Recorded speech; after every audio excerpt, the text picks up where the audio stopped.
প্রিয় গাইস, আসসালামু আলাইকুম। সবাই কেমন আছেন?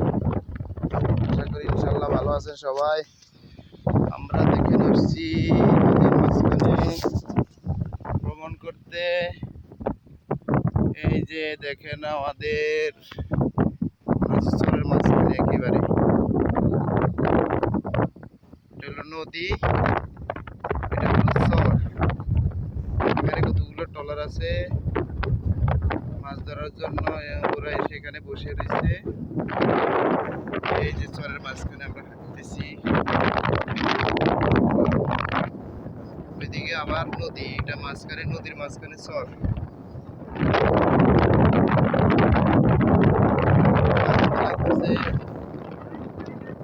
আপনারা যদি এরকম ভ্রমণ করতে চান তাহলে চলে আসেন।